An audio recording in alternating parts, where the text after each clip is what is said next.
El título de la enseñanza de hoy es La defensa y confirmación del Evangelio.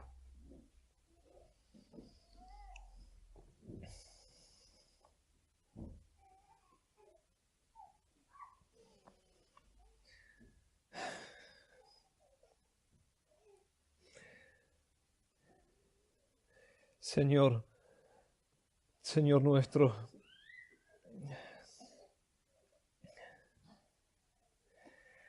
Señor nuestro, yo me humillo ante vos, me humillo ante vos.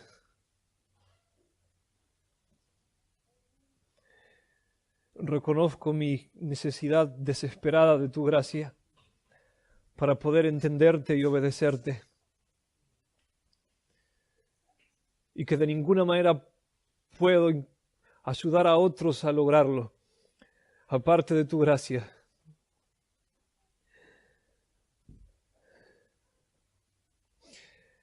Señor, danos un avivamiento. Danos un avivamiento. Danos un avivamiento, Señor. Podría nada más quedarme acá clamando, es lo que más quisiera hacer, por un avivamiento. Danos más vida, Señor. Danos más vida. Danos más convicción de pecado. Danos más, Señor, revelación de tu dignidad y de tu hermosura. Danos, Señor, más humildad.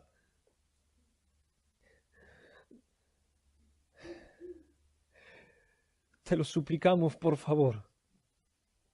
Te lo suplico, por favor. Te lo suplico, por favor.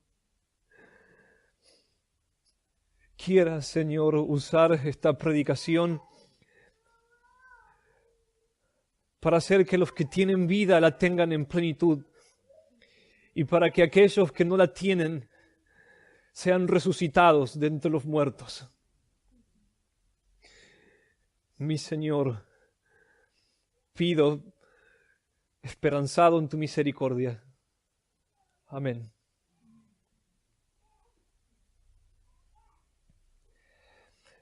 La semana pasada comenzamos a aprender acerca del significado de la verdadera comunión y vimos que lo que convenció a Pablo, lo que convence a Pablo de que los filipenses son verdaderamente cristianos es la clase de comunión que tienen con él. En el versículo 6 de Filipenses capítulo 1 vimos a Pablo asegurar que Dios había comenzado una buena obra en ellos. Dice, estoy confiado precisamente de esto, que el que comenzó en ustedes una buena obra la perfeccionará hasta el día de Jesucristo. Pablo está seguro que la iglesia en Filipos es una iglesia genuina y real y que los cristianos que están ahí experimentaron algo que va mucho más allá que una reforma moral o un cambio cultural o doctrinal, que Dios irrumpió en ellos, que los cambió, que cambió sus naturalezas, que los hizo nuevos, hizo una buena obra en ellos. En el versículo 7 entonces Pablo da las razones, las evidencias que lo llevan a esa conclusión y esa confianza.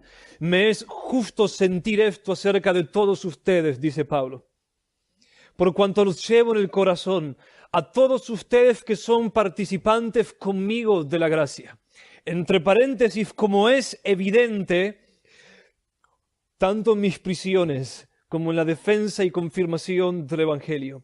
Por lo que Pablo está seguro que Dios comenzó una buena obra en ellos, porque ellos manifiestan las señales de la gracia de Dios en su vida por la manera en la que se relacionan con Pablo cuando él estuvo en la cárcel y por la manera en la que trabajan junto a él en la defensa y confirmación del Evangelio.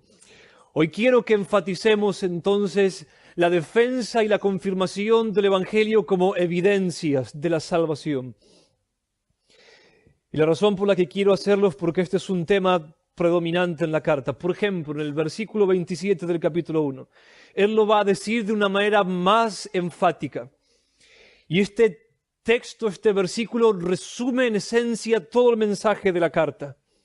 Solamente compórtense de una manera digna del Evangelio. De modo que ya sea que vaya a verlos o que permanezca ausente, dice Pablo, pueda oír que ustedes están firmes en un mismo espíritu, luchando unánimes por la fe del Evangelio.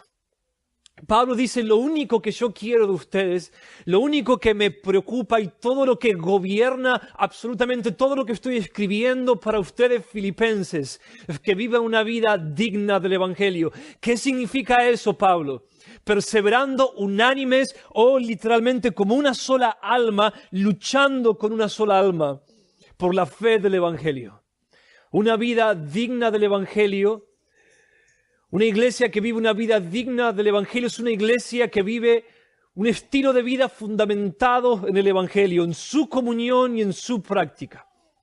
Ellos están luchando unánimes por la fe del Evangelio. Es una iglesia que combate, que defiende y que confirma el Evangelio. Y que lo hace de manera unánime. Ese es el significado de la comunión. Lo establecimos así la semana pasada. ¿Qué es comunión? Es un compromiso que hacemos juntos de sacrificarnos en pos de una visión común o a causa de una visión común. En el cristianismo esa visión es el Evangelio. Eso es lo que la iglesia es. Así es como debería vivir. Pablo está resaltando en este texto la función de la iglesia. Aquello que la iglesia hace, lucha por preservar y proclamar el Evangelio. Así que Pablo dice, todos ustedes dan evidencias de la gracia, tanto en mis prisiones como en la defensa y confirmación del Evangelio, en el versículo 7. En primer lugar, vamos a ver qué significa defensa y confirmación del Evangelio. La palabra que traducimos como defensa es la palabra griega apología, que significa defenderse con razones ante un juez de alguien que nos acusa. Defendernos con razones ante un juez de alguien que nos acusa. Eso es apología, defensa. En otras palabras, significa desatar una guerra lógica, argumentativa contra alguien que se está oponiendo al Evangelio. Es una lucha lógica, racional, argumentativa. Eso es defender el Evangelio. Confirmar el Evangelio. ¿Qué significa confirmar el Evangelio?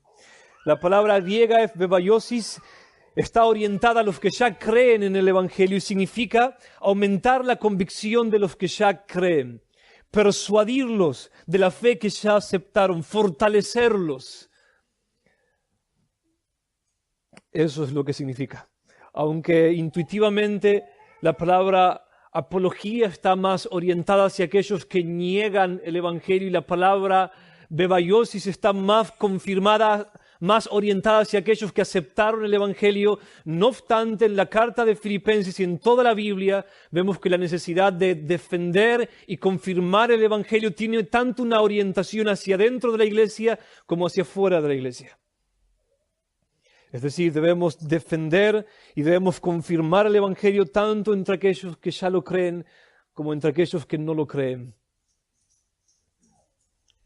La razón es simplemente así. En Efesios capítulo 4, versículos 11 al 14, se nos dice que los oficiales en la iglesia han sido dados para llevar a la iglesia a la plenitud del conocimiento de Cristo. Versículo 14, para que ya no sean niños fluctuantes que son llevados por cualquier viento de doctrina. Es decir, un niño espiritual, alguien que no ha sido lo suficientemente confirmado en el Evangelio, es alguien que fácilmente va a ser arrastrado por falsa doctrina. Por lo tanto, hay una necesidad de defender el Evangelio puertas adentro y de confirmarlo en aquellos que ya lo creen, para que sean preservados y no se extravíen. En la iglesia en Filipos, por ejemplo, en el capítulo 3, en el versículo 2, Pablo dice, cuídense de los perros, cuídense de los malos obreros, cuídense de los de la falsa circuncisión, los judaizantes que predicaban un evangelio adulterado. Pablo dice, cuídense, los está defendiendo el evangelio y los llama a defender el evangelio a ellos. Simplemente no podemos leer ninguna de las cartas del apóstol Pablo sin encontrar todos estos elementos de debates, de argumentación, de tensión. Todas atacan, todas se defienden, todas presentan todo tipo de argumentos, incluso hasta maldicen a muchos que poseen una falsa doctrina. Esto es así en todo el Nuevo Testamento. El Nuevo Testamento está lleno de un elemento polémico. Y esto es así por la siguiente razón. La iglesia siempre fue atacada. Siempre fue atacada. La guerra que nosotros libramos es una guerra por la verdad. Es una guerra por la verdad, una guerra por la doctrina, por el correcto entendimiento de las palabras del Señor. Si perdemos la batalla en ese campo, en el campo de la apologética, simplemente lo perdemos todo. Perdemos el Evangelio, Dios perderá su gloria y los hombres su salvación. Esa es la batalla. Todas las iglesias del Nuevo Testamento fueron atacadas. Absolutamente todas las iglesias fueron atacadas. Piensen, aún Jesús fue atacado por Satanás. Aún Satanás usó la palabra de Dios y alteró su significado doctrinal para tratar de persuadir a Jesús de que desista de la verdad. Eso es lo que hace. En 2 Corintios capítulo 11, en los versículos 1 al 4, encontramos lo siguiente. Falsos apóstoles llegan a Filipos. Y Pablo dice, ellos predican otro Jesús, tienen otro evangelio e incluso imitan tienen una falsa recepción del Espíritu Santo. Y más adelante Pablo va a decir, ellos son siervos de Satanás, que estaban siendo alucinados por Satanás. ¿Se dan cuenta? Piensen, si Jesús fue atacado por Satanás, si todas las iglesias apostólicas fueron atacadas y destruidas, piensan que nosotros no vamos a ser atacados, que vos no vas a ser atacado. Y hay de aquellos que son niños, si no luchan por crecer y ser hombres, y si no son bien cuidados. Estamos en peligro, estamos en guerra, no solamente con los que están fuera de la iglesia, sino con los que están dentro de la iglesia. En Hechos capítulo 20, en los versículos 29 y 30, Pablo dice a la iglesia en Mileto, después de mi partida, aún de entre ustedes se levantarán lobos rapaces que no perdonarán al rebaño. Y eso va a pasar entre nosotros. Este tema puede parecer tan ajeno a nuestra experiencia, porque podemos tender a idealizar y a pensar que nosotros vamos a ser la excepción. Los que han estado desde el principio en esta iglesia saben que esta iglesia no es la excepción, que Satanás nos ha atacado muchas veces, fieramente, y hay muchas cicatrices en los antiguos. Pero escuchen, de entre nosotros se van a levantar falsos maestros. Aquellos que crecieron entre nosotros, algunos de ustedes quizás, se van a levantar un día totalmente alucinados por Satanás y van a querer desviar a la congregación.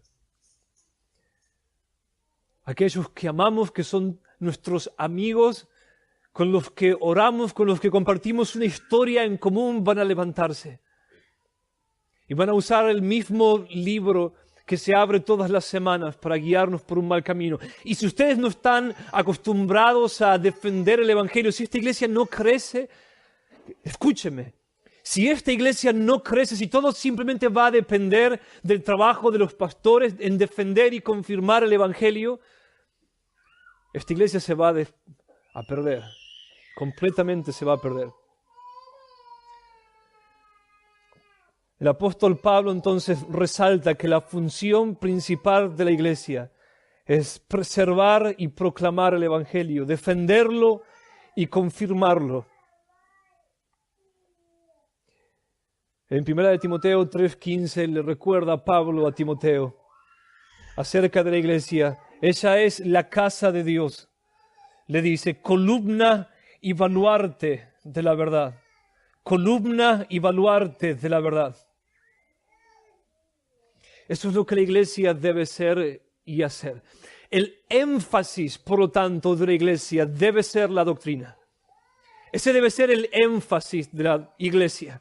Si una iglesia se dedica más a ciertas buenas obras, si su preocupación principal llega a ser la justicia social, por ejemplo, es solo cuestión de tiempo. Satanás ya logró que ellos descuiden aquello a lo que nos debemos aferrar con uñas y dientes.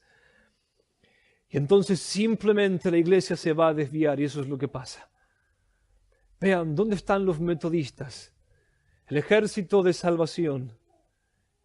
Vean cualquier iglesia que pone su énfasis en simplemente hacer buenas obras, aún en evangelizar, antes que en la doctrina y el correcto conocimiento de Dios y del mensaje que debemos predicar.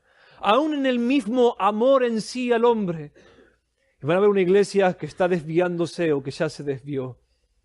George Whitefield lo dijo así, el predicador del siglo XVIII.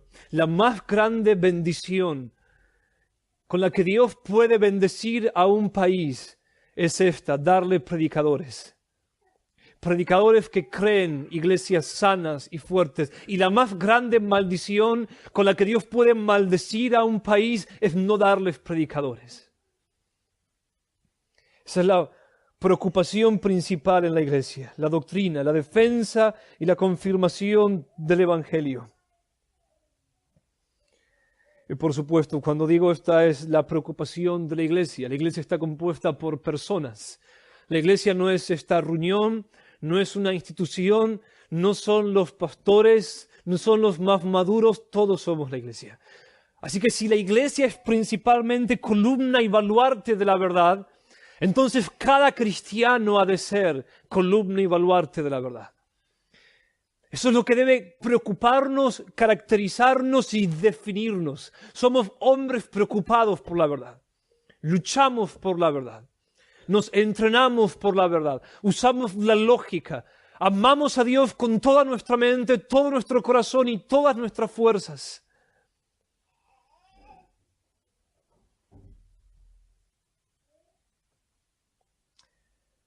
Ahora alguien puede decir, pero no sería sabio que una iglesia esté tan a la defensiva o parcialmente a la defensiva. Si simplemente nosotros nos oponemos y nos defendemos de aquellos que atacan a la iglesia, entonces vamos a ponerlos a ellos también a la defensiva y no vamos a poder ganarlos con el Evangelio. Eso es un argumento sumamente común en nuestros días. Debemos ser tolerantes, deberíamos ser amistosos, deberíamos con nuestro testimonio tratar de ganar la estima aún de aquellos que se oponen al Evangelio para que algún día ellos estén abiertos y les podamos predicar. Ahora podemos estar seguros de que Pablo consideró esa opción.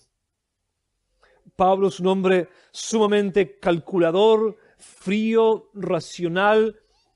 Él no es deliberado, él no es un hombre colérico, por lo que podemos decir que después de sentarse y de considerar las diferentes estrategias evangelísticas con las que trabajar, y después de buscar a Dios en oración, él, inspirado por el Espíritu Santo, dijo, Tito 1, 10 al 11, hay muchos rebeldes, habladores vanos y engañadores, especialmente los de la circuncisión, a quienes es preciso tapar la boca, porque están trastornando familias enteras, enseñando por ganancias deshonestas cosas que no deben.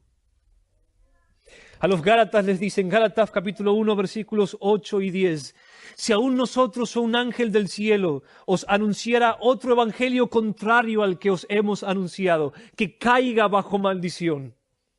Porque busco ahora el favor de los hombres o el de Dios, o me esfuerzo por agradar a los hombres.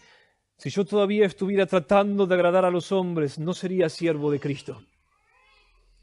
Judas, el discípulo del Señor, lo dice así en el versículo 22 de su carta. Algunos que dudan, convénzanlos. A otros, sálvenlos, arrebatándolos del fuego. La cuenta es simplemente esta. Si este mensaje es verdad, si el evangelio que predicamos es verdad, entonces nuestra obligación, lo más amoroso que debemos hacer, Es luchar por convencer a todos de la verdad, como sea, dedicar nuestra vida a persuadir a otros de que obedezcan al Evangelio. Eso es lo que Pablo y Judas están diciendo. No tapar la boca de aquellos que con malas motivaciones cierran las puertas de la salvación delante de otros. No sería algo sabio ni sería algo amoroso, sino todo lo contrario, sería cruel. Si dejamos de luchar, ¿saben qué va a pasar? Lo que dije recién va a pasar. Va a venir un falso maestro muy bien dotado por Satanás, un hombre muy, muy virtuoso y con un carácter muy, muy magnético, y simplemente todos van a ser arrastrados por él.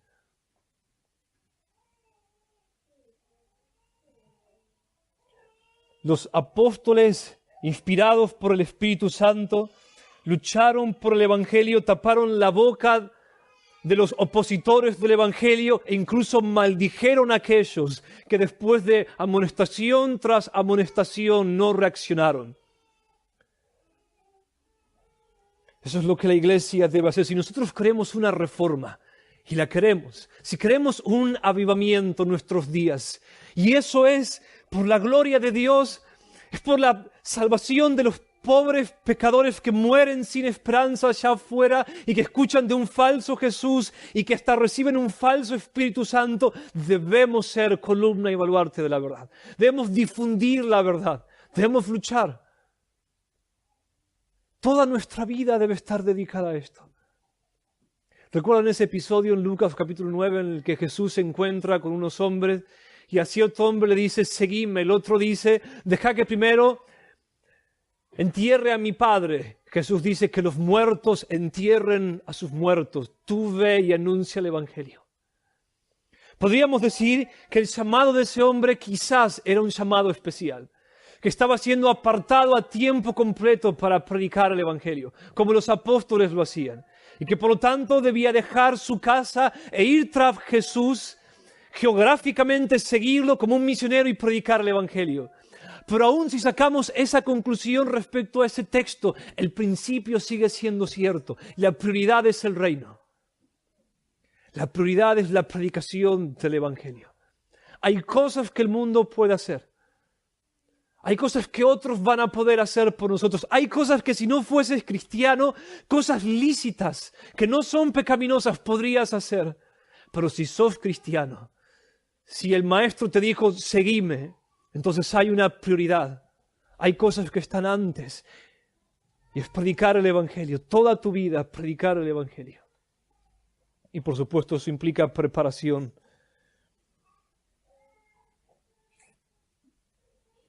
Calvino lo dijo así. Así hablaron los reformadores, Calvino y Lutero. Y sin este espíritu no tendríamos reforma y sin este espíritu no la tendremos. Calvino dijo así, un perro ladra cuando su amo es atacado. Yo sería un cobarde si es atacada la verdad de Dios y permanezco en silencio. Yo sería un cobarde si es atacada la verdad de Dios y permanezco en silencio. Ahora esto puede sonar fácil, pero créanme, no es fácil. Porque para poder vivir así, no tienen que querer agradar a los hombres. Tienen que estar muertos a la aprobación de los hombres, incluso a la aprobación de los hombres que más aman.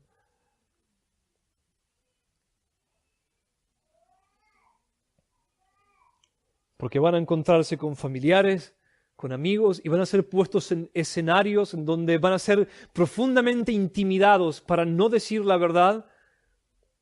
Y ustedes entonces van a escuchar ese consejo que dice, es con tu testimonio, es con paciencia, es paso a paso, es poco a poco.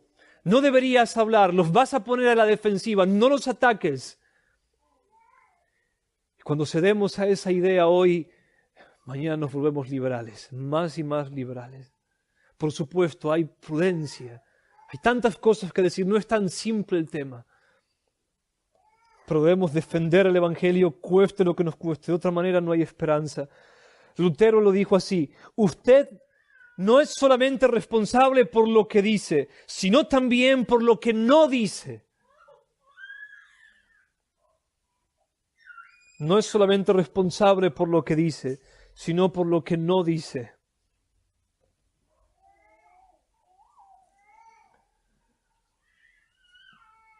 Ahora alguien puede decir, ese es un espíritu contrario al amor, o incluso contrario al espíritu de Jesús en el Nuevo Testamento. Mi pregunta retórica es, ¿de qué Jesús? ¿De qué cristianismo? ¿De qué definición de amor? Nuestro Jesús, nuestro capitán, él habló así en Mateo capítulo 23, en los versículos 13 al 14. A los escribas y fariseos, los falsos maestros de sus días: ¡ay de ustedes, escribas y fariseos, hipócritas, guías ciegos que cuelan el mosquito y tragan el camello! El mismo Jesús que murió en la cruz, diciendo, Padre, perdónalos porque no saben lo que hacen, es el mismo que les dijo, hipócritas, dejen de engañarse a ustedes mismos y arrepiéntanse. Generación de víboras que simplemente huyen de la ira venidera. Ahora crean, para poder hablar así, no hay que ser soberbio, aunque es fácil hacerlo con soberbia, pero hay que tener amor. Hay que tener amor. Estar dispuestos a perder lo que sea por tratar de salvar a alguien.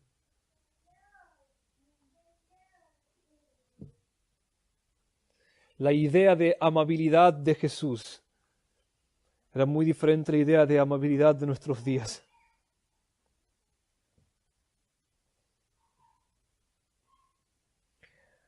A modo de aclaración, por supuesto, nada de esto significa que debemos ser personas insolentes o que aman la controversia o que disfrutan de ser mesiánicas, y ya hay mucha gente así. Tenemos mucha gente así, que su único tema es crítico. Ellos solamente defienden el Evangelio, pero nunca lo confirman. Pablo dice, debe haber defensa, debe haber confirmación. Ambas cosas.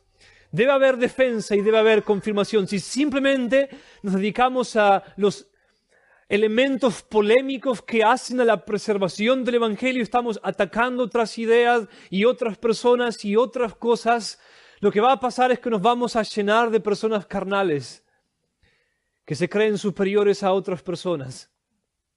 Y hay muchas iglesias así.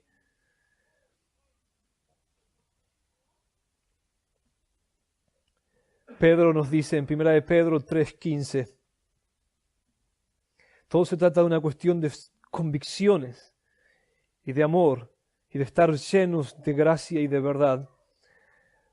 El apóstol Pedro dice así, 1 de Pedro 3:15, estén siempre preparados para presentar defensa ante todo el que les demande razón o lógica de la esperanza que hay en ustedes, pero háganlo con mansedumbre y reverencia. Háganlo con mansedumbre y reverencia. Es decir, con dominio propio, sin perder su dominio de sí mismos y con respeto por el hombre. Así es como lo debemos hacer. Déjeme enfatizar más esto. La necesidad de defender y confirmar el Evangelio. ¿Qué es lo que Pablo tiene en mente cuando él dice esto? Yo creo que es algo como lo siguiente, poniéndolo muy práctico. Martin Lloyd-Jones, uno de los predicadores del siglo pasado y uno de los más grandes predicadores de la iglesia, a él lo invitaron a predicar y era muy apologético. Cada sermón de él contenía grandes porciones de apologética. Y alguien lo invitó a debatir con un ateo. Era una gran oportunidad, mucha gente había sido convocada y el cristianismo tenía supuestamente una gran oportunidad de prevalecer. Sin embargo, él dijo, yo no voy a ir. ¿Por qué? Le dijeron. Porque el cristianismo no está sujeto a debate. Yo no voy a ir a conversar del cristianismo con un ateo como si el cristianismo fuese una opción o una posibilidad. Yo voy a declarar algo que es cierto y que es verdad. Y yo creo que él estaba entendiendo muy bien lo que Pablo tiene en mente cuando dice, defiendan y confirmen el Evangelio. Usamos la lógica, pero en ningún momento admitimos que el cristianismo puede ser cuestionado. Lo afirmamos. Lo afirmamos. Lloyd-Jones dijo, la vida de los hombres depende de este mensaje. Yo no voy a tratarlo como si simplemente pudiese ser un objeto de estudio, algo que podemos criticar y ponerlo bajo el tribunal de la lógica. No podemos hacer eso. La lógica no es el juez. Defender el Evangelio consiste en usar la lógica del Evangelio para demostrar que no hay lógica que lo resista, pero no como si estuviese sujeto a crítica. En segundo lugar, ¿qué es lo que debemos defender y confirmar? ¿Cuál es el mensaje en sí? Pablo lo dice así. En el versículo 15, él dice que tiene que ver con Cristo, que es defender y confirmar a Cristo. Algunos, la verdad, predican a Cristo, aún por envidia y rivalidad, pero también otros lo hacen de buena voluntad. En el versículo 17 él repite exactamente lo mismo, y en el versículo 19 de Filipenses capítulo 1 él concluye: ¿pero qué importa? De cualquier manera, con sinceridad o sin ella, anuncian a Cristo. Por eso me alegro, es más, seguiré alegrándome.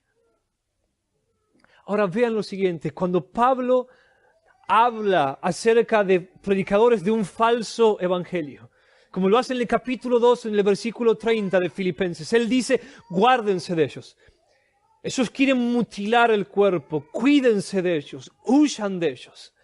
En Gálatas capítulo 1, como vimos, él hasta los maldice. En otras palabras, él dice, lo mejor que podría pasar con estas personas es que sean apartados de todos los demás.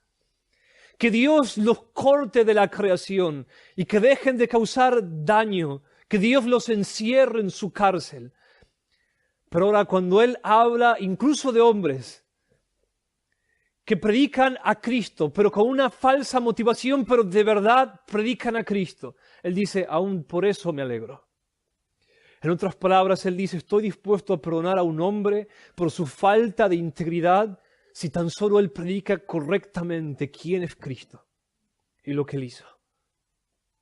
Ahora, estos hombres no eran falsos hermanos. Pablo tiene otra manera para hablar de los falsos hermanos. Eran hermanos muy inmaduros que estaban en contra del apóstol Pablo y querían traerle tristeza. Pero aún de ellos dice, aún me alegro en que Cristo sea anunciado. Aún por los hombres inadecuados, Cristo es anunciado. Ese es el mensaje. La iglesia desciende de los apóstoles. La iglesia está fundamentada sobre los apóstoles. Por lo tanto, el mensaje, el evangelio que predicaron los apóstoles dio a luz a la iglesia y la sostuvo. ¿Y qué predicaban ellos? Predicaban a Cristo. En el libro de Hechos podemos ver lo siguiente, por ejemplo. En Hechos capítulo 5. Hechos capítulo 8, versículo 5. Felipe, nos dice Lucas que registra los inicios de la iglesia en Jerusalén. Felipe, descendiendo a la ciudad de Samaria, les predicaba a Cristo.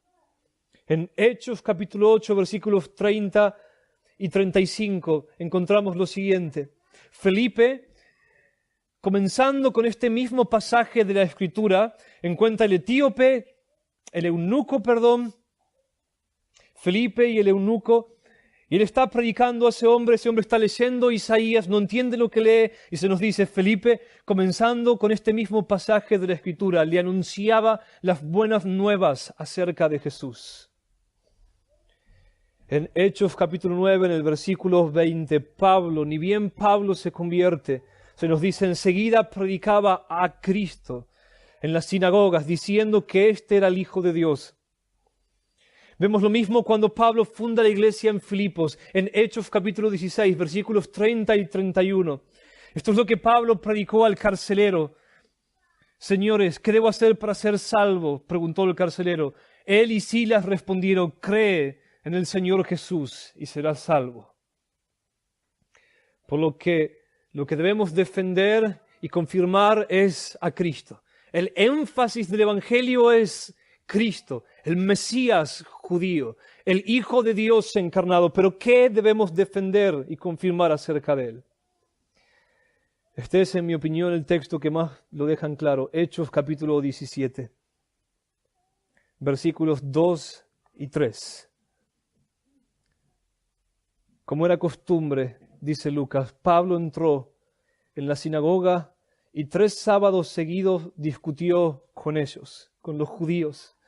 Basándose en las Escrituras, les explicaba y demostraba que era necesario que el Mesías padeciera y resucitara. Les explicaba y demostraba que era necesario que el Mesías padeciera y resucitara. Les decía, este Jesús que les anuncio es el Mesías. Ese era el mensaje que ellos llevaban. La muerte y la resurrección de Jesús, la identidad de Jesús como Mesías, como Hijo de Dios, la necesidad de su muerte y la señal de su resurrección. Así que eso es lo que ellos hacían. Explicaban y proclamaban los hechos del Evangelio, los explicaban y después los aplicaban.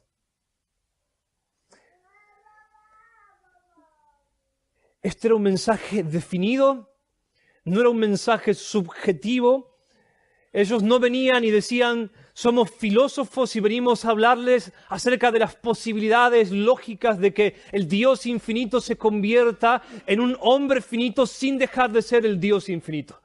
Ellos no vinieron como los musulmanes lo hacen y como muchos filósofos lo hacen y dijeron y dicen, el hombre simplemente necesita información. El hombre es bueno, nace en un estado de moralidad neutral. Lo que necesita es un profeta como Mahoma que le diga cómo vivir.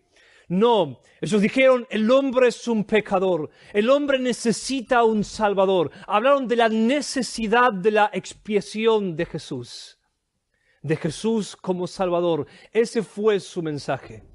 Ese fue su mensaje. Entonces ellos se centraron en varias cosas. En Hechos capítulo 17, en el versículo 18. Capítulo 17, versículo 18. Ellos dijeron, no somos predicadores de nuevos dioses. Estamos hablando de Jesús de Nazaret. Ellos dicen, estamos hablando de un hombre histórico. Venimos a informarles de ciertos hechos históricos que sucedieron en Jerusalén y a la luz del día, y nosotros somos sus testigos. Esto no es un mensaje teórico, es un mensaje que se fundamenta en hechos históricos. Entonces ellos hablaron acerca de todo lo que encontramos en los evangelios. Este es el resumen de lo que ellos dijeron. Ellos contaron acerca del nacimiento de Jesús. Y dijeron, su nacimiento no fue como el nacimiento de cualquier hombre. Él fue engendrado por el Espíritu Santo en una virgen. Y hechos extraordinarios rodearon su nacimiento. Unos extraños astrólogos vinieron desde Oriente siendo guiados por una estrella. Unos ignorantes pastores vinieron a presentarle sus regalos al Señor y ángeles aparecieron. No fue un nacimiento más. Sin embargo, fue un nacimiento lleno de humildad. Entonces, ellos hablaron de cómo Él fue bautizado a los 30 años y comenzó su ministerio. Ellos dijeron, Él fue bautizado por Juan el Bautista, el profeta. Y mientras era bautizado, los cielos se abrieron y el Padre clamó desde los cielos diciendo, este es mi Hijo amado, quien tanto deleite me trae. Entonces Él fue apartado por el Espíritu Santo que descendió corporalmente sobre Él y fue llevado al desierto para ser tentado por Satanás, pero no pecó. Durante 40 días y 40 noches. Entonces Él comenzó a predicar el Evangelio. Y el pueblo se dividió en dos. Unos lo amaban, otros lo odiaban. El pueblo se dividió como las aguas del Jordán se dividió. Dios separó las ovejas de las cabras. Entonces hablaron de los milagros que Él hizo. Milagros extraordinarios que nunca antes habían sucedido. Dijeron, nosotros lo vimos, abrir los ojos de ciegos. Lo vimos sanar enfermos de nacimiento. Lo vimos expulsar demonios, lo vimos tener dominio sobre las leyes de la naturaleza. Nosotros lo vimos resucitar muertos. Y entonces dijeron ellos, contrario a toda la lógica y a la expectativa de todos, aquel que resucitaba a los muertos murió. Y eso pareció para nosotros como la más grande contradicción y tristeza, decían ellos. Nos volvimos incrédulos, abandonamos a Jesús, pensamos, Él no es el Mesías verdadero, quizás solo un profeta. ¿Cómo podía ser que aquel que resucitaba muertos y que podía calmar con una sola palabra los vientos y el mar estuviera siendo crucificado por el poder de Roma? Sin embargo, dijeron ellos, aunque no lo sabíamos, esa cruz estaba llena de sentido. Estaba llena de sentido. Él estaba muriendo como el sustituto de la humanidad. Entonces hablaron de Jesús como un segundo Adán, como el representante de la humanidad. Y dijeron, Dios cargó en él el pecado de todos los hombres. Y él se ofreció voluntariamente. Él tenía el poder para no morir. Él podía evitarlo. Fue una muerte voluntaria y planificada. Fue una muerte deliberada. Él se entregó como un cordero en sustitución de los pecadores. Ellos dijeron, alguien bajó su cuerpo, fue sepultado y junto con su cuerpo parecía que todo había terminado. Que todo había terminado. Sin embargo, 3 días después, mientras nosotros estábamos escondidos y preguntándonos cómo interpretar nuestro pasado y qué hacer en nuestro futuro, con las puertas cerradas, Cristo apareció. Apareció entre nosotros y nos mostró las heridas de sus manos, de su costado. Él estaba vivo. Y nació el querigma evangélico. Cristo resucitó de entre los muertos. Entonces dijeron, esa fue la señal irrefutable de que Él fue quien dijo que Él es. Él no fue un mentiroso, Él no fue un falso profeta, Él no estaba demente, Él era quien decía que Él era el Hijo de Dios, el verdadero Hijo de Dios. Todos los milagros que Él hizo y su propia resurrección son la evidencia de que Él es el verdadero Salvador del mundo y que es el único Salvador dado por Dios a los hombres. Ellos dijeron en Hechos capítulo 5, versículo 32, somos testigos suyos de estas cosas. Nosotros las vimos. No es una historia que alguien nos contó, no son argumentos. Esto no es lógica, no es matemática, son hechos históricos y reales. Ellos hablaron entonces de las profecías y dijeron que todo lo que Él hizo, todo lo que Él dijo estaba profetizado. Mostraron profecía por profecía, unas 150 profecías, que Jesús era verdaderamente el Hijo de Dios que debía padecer, morir y resucitar. Y entonces dijeron, ellos concluyeron su mensaje así, estas son las buenas noticias, que todos aquellos que crean en el Evangelio, todos aquellos que se arrepientan de sus pecados y crean en Cristo, sus pecados son perdonados y son hechos hijos de Dios. Pero entonces ellos añadieron algo más, y esto era muy importante. Ellos dijeron, Jesús fue exaltado a la diestra del Padre, coronado como Rey de Reyes y Señor de Señores, el amo de los amos, el jefe de los jefes, la autoridad máxima en el universo. Por lo cual, si creen en Él, deben someterse a su autoridad. Cueste lo que cueste. Y Él pronto va a venir, pero ya no como un siervo, sino como el Rey de Reyes, como el Señor de Señores, como el juez del universo. Aquellos que no hayan aceptado su mensaje, el mensaje que Él nos envió a predicar, la gran comisión, aquellos que lo rechacen, irán al infierno eterno. Y aquellos que lo acepten, morarán felices con Él en cielos y tierras nuevos, donde ya no habrá injusticia. Ese fue esencialmente su mensaje. Eso es esencialmente lo que ellos dijeron y es esencialmente lo que debemos defender y confirmar. El mensaje en sí, los hechos en sí y todo lo que sostiene a este mensaje.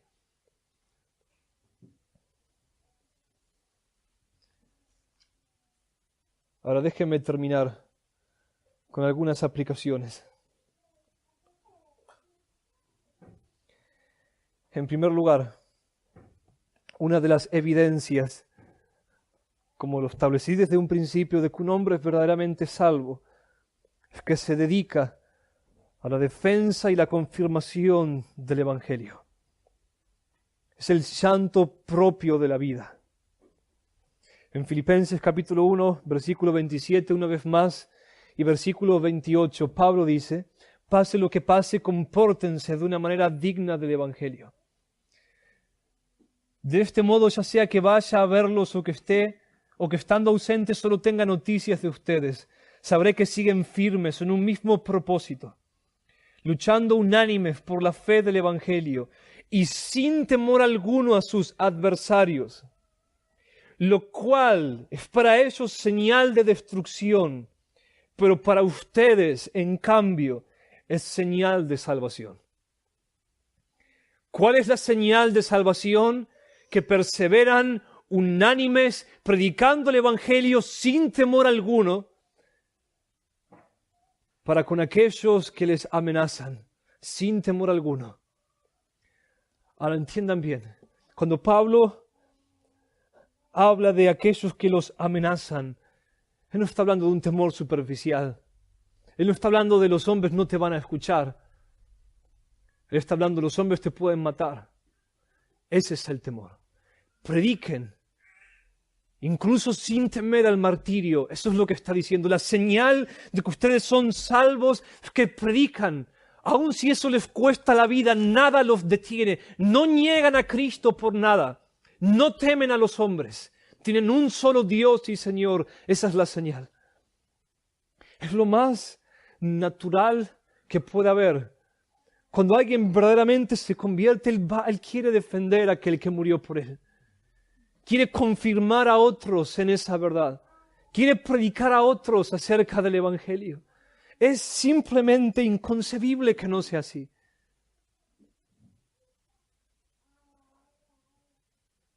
Déjenme hablar de esta manera. Hay algunos de ustedes que no predican el Evangelio. Y no lo hacen por solamente una razón, porque temen a los hombres. Temen. Los temen por un lado y no los aman por el otro lado. Les digo, esta no es mi palabra. Si fuese mi palabra, deséchenla.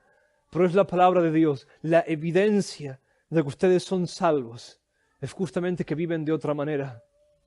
Es decir, que vencen el temor a los hombres, que tienen tal deseo de agradar a Cristo, de obedecerle, de honrarlo, de verlo exaltado, que aun si los matan por magnificar a Cristo, no lo dejan de hacer.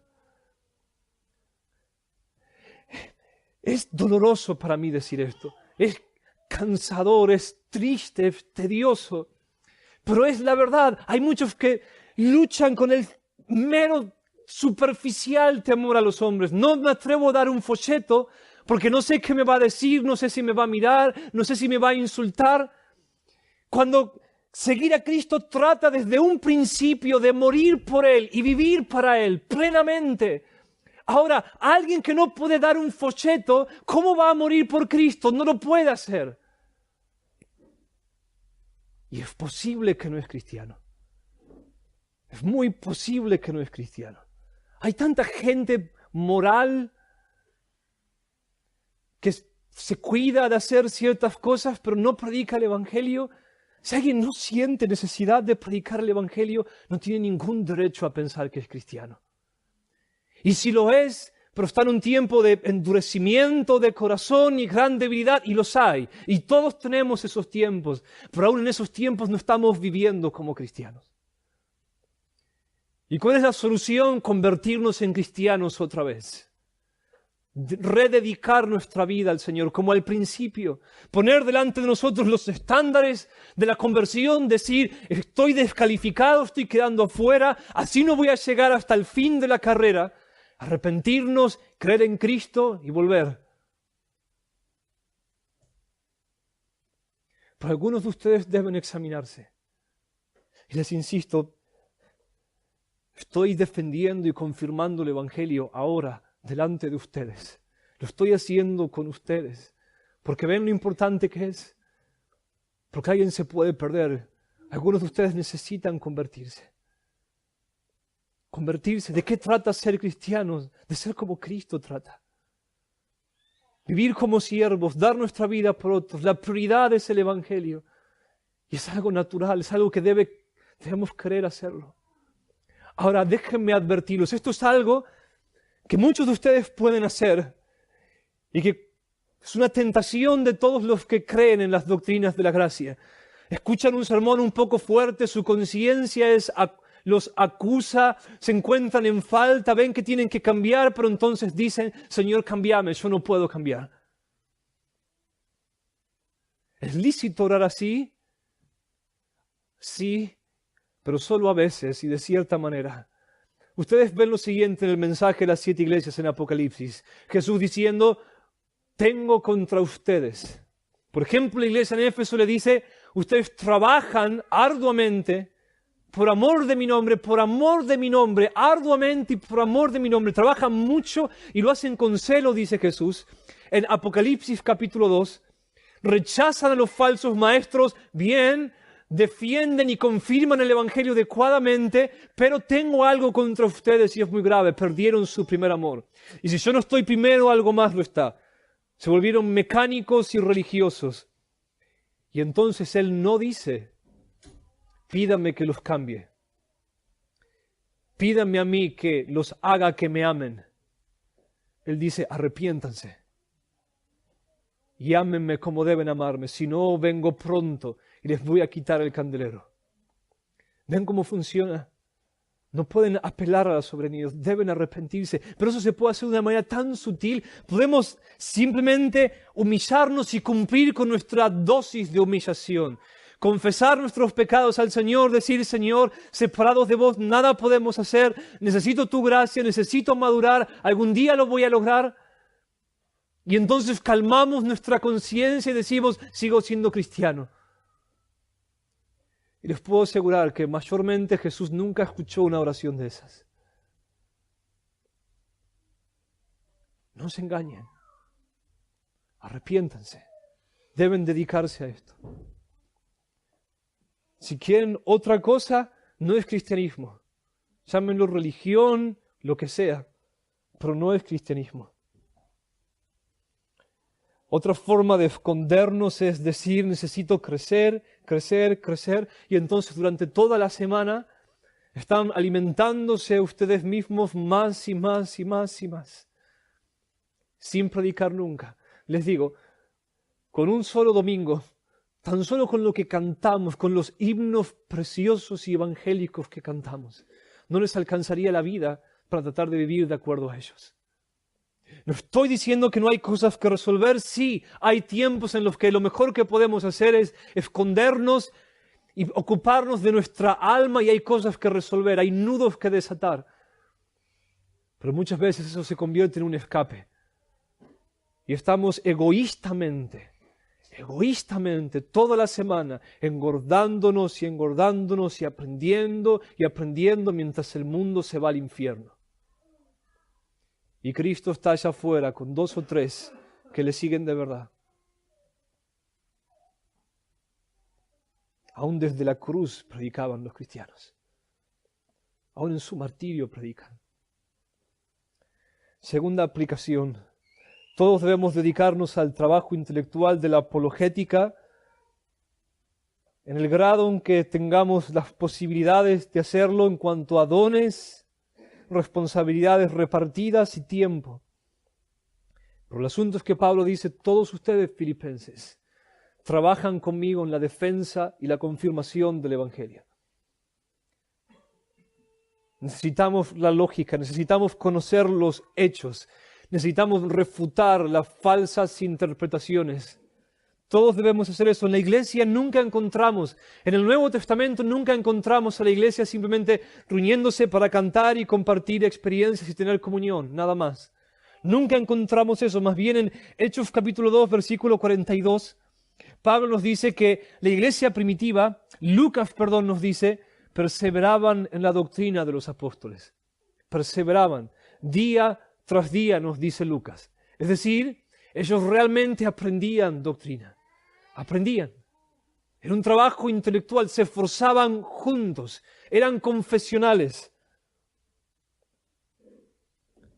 Ahora, quizás alguien dice, pero ¿por qué razonar? ¿Por qué buscar razonar con aquellos que no quieren recibir el Evangelio. ¿Por qué argumentar y argumentar? Hay muchas cosas que podemos decir, pero esta es definitiva porque Dios lo hace. Dios es apologeta.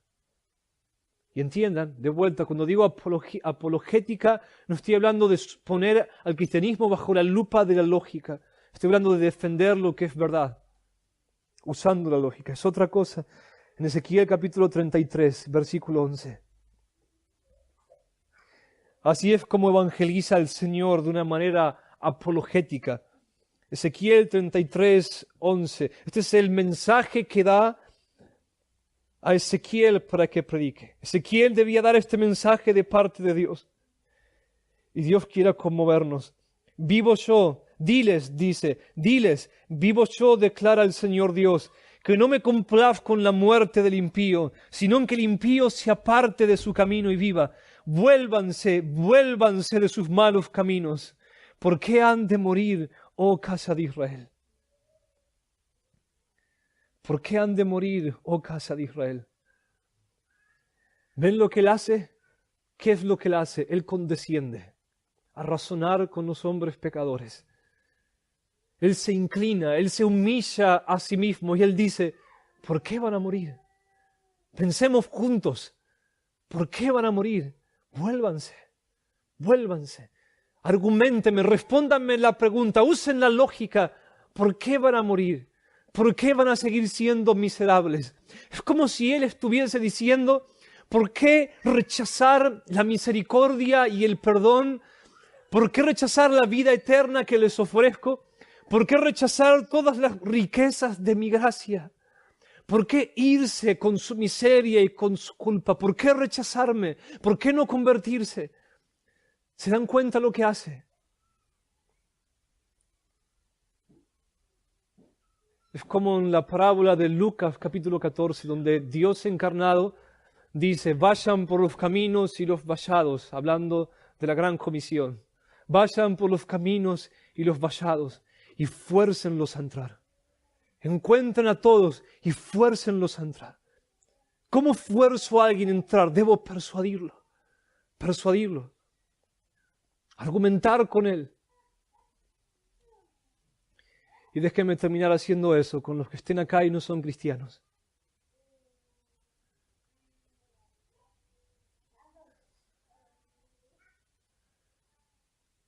¿Por qué vas a morir en tus pecados? Mira la cruz de Jesús. Mira al Hijo de Dios. Esto es lo que deberías pensar. Si Jesús murió por mis pecados, si Jesús murió en una cruz, si Dios castigó a Jesús como lo hizo, entonces el pecado debe ser algo muy, muy serio. El pecado no es algo teórico, no es algo superficial, no es algo meramente que todos hacen, es algo serio, es algo grave. Y hay un Dios santo que ajustará cuentas. La Biblia dice que Jesús, el valiente entre los valientes, aquel a quien los soldados romanos no pudieron arrestar en cierta oportunidad porque quedaron consternados por la autoridad con la que él hablaba. Aquel que resucitaba muertos, aquel que calmaba el viento y el mar con una sola palabra, aquel que caminó con Dios como nunca nadie caminó con Dios. Antes de ir a la cruz, él agonizó en un huerto. Agonizó sabiendo que todo el pecado del mundo iba a golparse sobre él y el Padre lo iba a castigar por todos esos pecados. Él agonizó de tal manera que buscó una alternativa y dijo, Padre, si hay una alternativa, la quiero, pero no se haga mi voluntad sino la tuya. Y él sudó sangre en su intercesión. La agonía fue tal de lo que iba a venir que él sudaba sangre. Ahora, escúchame, si no sos cristiano, escúchame, si eso fue lo que experimentó el Hijo de Dios, cuando sabía que el castigo por el pecado, que la paga del pecado iba a venir sobre él, ¿cómo pensás que vas a resistir el castigo de Dios? ¿Cómo pensás que vas a poder luchar contra Dios? Dios dice, para aquellos que no me reciben, lo que les espera es una eternidad así. Una eternidad así. Mira a Jesús agonizando en tu lugar para hacerte libre, sufriendo en tu lugar para hacerte libre, llevando el peso de tus deudas para hacerte libre. Y ese mismo Jesús, crucificado, resucitado y entronado hoy, te ordena que te arrepientas de tus pecados, de tu autonomía, que lo reconozcas como tu Dios y Señor, y que te entregues a Él. Esa es su orden. Vení a Él. ¿Por qué vas a morir? ¿Por qué te irías de acá siendo miserable como sabes que viniste? Estando vacío y carente de propósito. Fuiste creado por Dios y Él no quiere perderte. Él no quiere perderte. Pronto va a volver y habrán cielos y tierras nuevos donde los hombres vivirán en una felicidad que ni siquiera podemos imaginar de este lado miserable de la historia. Si te arrepentiste de tus pecados, sin importar cuán graves sean tus pecados, cuán grandes sean tus pecados, todo es perdonado y sos hecho hijo de Dios.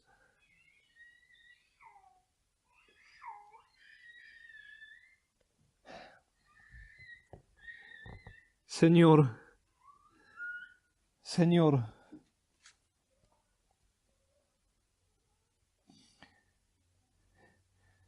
te ruego,